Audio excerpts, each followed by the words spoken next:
অৰ্থাৎ এইগৰাকী যুদ্ধখাতা নগলামান দেখুৱাই থৈ গৈছে যে ভাল অসমীয়া নোহোৱাকৈ ভাল ভাৰতীয় হ'ব নোৱাৰি আৰু ভাল অসমীয়া ভাল ভাৰতীয় নহ'লে বিশ্ব নাগৰিক হ'বই নোৱাৰি। এতিয়া আমাৰ কি চলিছে চৰকাৰখনৰ ইংৰাজী ভাষা জাপি দিব লাগে সেইটোৱে চিন্তা কৰে। ষষ্ঠ শ্ৰেণীৰ পৰা গণিত আৰু বিজ্ঞান যদি ইংৰাজী নপঢ়ে যাতে ধ্বংস হৈ যাব তেনেধৰণে বুজাব বিচাৰিছে। কিন্তু জ্যোতিপ্ৰসাদৰ যি চিন্তা ৰূপৰ যি চিন্তা যি মন্থন আছিলে সেয়া কিন্তু সুকীয়া আছিলে। নিজক চিনি পাইহে বিশ্বক বিচাৰি যোৱাৰ এটা চিন্তা আছিলে। তেখেতে কি কৈছিলে অসমীয়া ভাষাটো উজ্জ্বল উজ্জ্বল কহিনুৰ পিন্ধি আমি জ্যোতিপ্ৰসাদ হ'ব বুলি কৈছিলে, বিশ্ব সভালৈ যাব বুলি কৈছিলে। আৰু সেই চিন্তাৰে সৈতে বহু ছাত্ৰসন্থাও আগবাঢ়ি আছো। তেখেতে দেখুৱাইছো বাটেৰে সৈতে আমি আগবাঢ়ি আছো।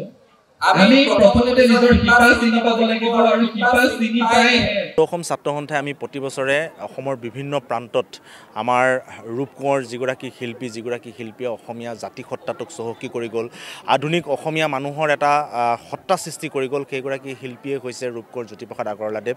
তেখেতৰ মৃত্যু তিথি আমি প্ৰতি বছৰে অসমৰ বিভিন্ন প্ৰান্তত কেন্দ্ৰীয়ভাৱে উদযাপন কৰি আহিছোঁ। আৰু এই বছৰ দৰং জিলা ছাত্ৰ সন্থাৰ উদ্যোগত এই দাহি নগাঁৱৰ ধোৱাপাৰাবাসী ৰাইজৰ আতিথ্যত এই শিল্পী দিৱস আয়োজন কৰা হৈছে। আমাৰ লক্ষ্য আৰু উদ্দেশ্য এটাই, আচলতে ৰূপকোঁৱৰ জ্যোতিপ্ৰসাদ আগৰৱালাদেৱৰ যি চিন্তা, তেখেতৰ যি দৰ্শন, সেই দৰ্শন যাতে উঠি অহা প্ৰজন্মৰ ছাত্ৰ ছাত্ৰীসকলে বুকুত সমল হিচাপে বান্ধি আগবাঢ়ি যাব পাৰে, তাৰ কাৰণে আমি বিভিন্ন ধৰণে চেষ্টা কৰি আহিছোঁ। আমি তেখেতৰ ওপৰত গৱেষণাধৰ্মী গ্ৰন্থও ইতিমধ্যে প্ৰস্তুত কৰি উলিয়াইছোঁ, জ্যোতিপ্ৰসাদৰ সৃষ্টি আৰু চেতনা বুলি। আমি চৰকাৰলৈ এটা আহ্বান জনাইছোঁ, আচলতে যিগৰাকী ব্যক্তিয়ে ষ্টুডিঅ' প্ৰস্তুত কৰি অসমীয়া ছবি জগতক সেই সময়তে উৎকৰ্ষ সাধন কৰিলে, যিগৰাকীয়ে ৰক্ষণশীল সমাজখনক ভংগ কৰি নাৰীক ছবিত তেখেতে অভিনয় কৰিবৰ কাৰণে চেষ্টা কৰালে, যিগৰাকীয়ে শিল্পী মনেৰে অসমীয়া সমাজখনক আগবঢ়াই লৈ যাব বিচাৰিছিল, যিগৰাকীয়ে অসমীয়া মানুহক আধুনিকীকৰণ কৰাৰ ক্ষেত্ৰত তেখেতে 14 বছৰ বয়সতে নাটক লিখি তেখেতৰ উৰ্বৰা মস্তিষ্কৰ প্ৰমাণ দিছিল আৰু অসমীয়া মানুহক অহংকাৰ কৰিবৰ কাৰণে, অসমীয়া মানুহক আগবাঢ়ি যাবৰ কাৰণে সমল দিছিল, সেইগৰাকী ব্যক্তিৰ ওপৰত আচলতে গৱেষণা, সেইগৰাকী ব্যক্তিক জানিব বুজিবৰ কাৰণে পৰিকল্পিত বিজ্ঞানসন্মতভাৱে অধ্যয়ন কৰিবৰ কাৰণে আজিও কিন্তু তেখেতৰ সমলবিলাক ঠাইতে উপলব্ধ নহয়। যাৰ কাৰণে আমি কৈছোঁ যে আসন প্ৰতিষ্ঠা কৰিব লাগে, তেখেতৰ নামত সংগ্ৰহালয় প্ৰতিষ্ঠা কৰিব লাগে। তামোলপুৰৰ চাহ বাগিচাৰ যিটো গৃহ আছিল, সেই গৃহটো আজিও পৰিত্যক্ত অৱস্থাত আছে।